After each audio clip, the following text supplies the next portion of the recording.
Kwasi Kwarteng was attacked by a Labour MP and was told that he was superficially black. This Labour MP was suspended from the party in 2022. She regained the whip 6 months later, but it's a telling story. And I don't see there's very much difference between what was said about Kwasi Kwarteng and what was said yesterday about Kemi Badenoch. Now, those people who know my posts will know that I tend to mock Kwasi Kwarteng, although I acknowledge that he's probably one of the most intelligent people and one of the best writers in the Conservative Party. And I have no great affection for Kemi Badenoch.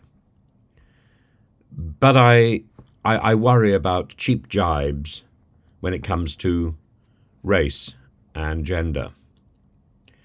I also worry about when I criticize one of the major politicians in Britain, whether this be Liz Truss or Suella Braverman, Priti Patel, Kemi Badenoch, Rachel Reeves. There's then a score of comments telling me that I'm a misogynist. I don't think I am. And in fact, I think I am blind. I hope I'm blind to gender and to race. But, you know, we have to keep on our toes, and it's important that leadership is shown. So Keir Starmer's handling of Dawn Butler's recent social media post, where she reposted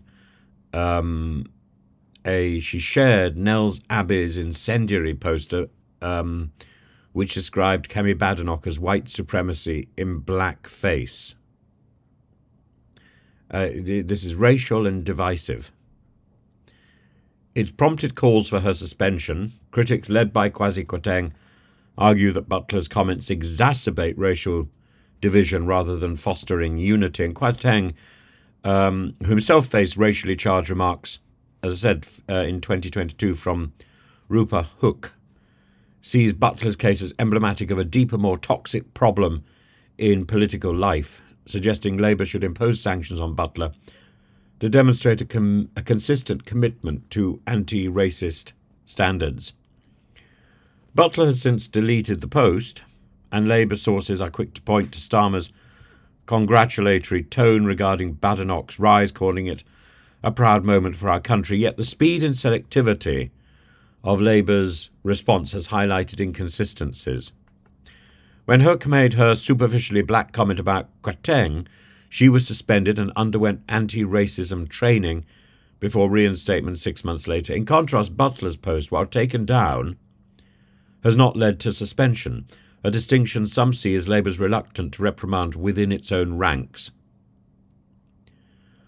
For Starmer, the incident marks another test in balancing the ideological divides within Labour, and Badenoch's vision, which rejects identity politics, aims for a Britain where race is as inconsequential as eye or hair colour, a sentiment unlikely to resonate with Labour's progressive wing, where some argue that acknowledging structural inequalities is essential. Starmer's failure to act decisively may be interpreted as condoning Butler's remarks, undermining his public commitment to zero tolerance for racism, and inflaming tensions with those who see Badenoch's rise as symbolic of a more inclusive conservatism. And I think we have to stand up and stand out against these sort of remarks, and we have to stand up to Keir Starmer's indifference. The selective nature of Starmer's disciplinary measures may carry long-term repercussions for his party's credibility.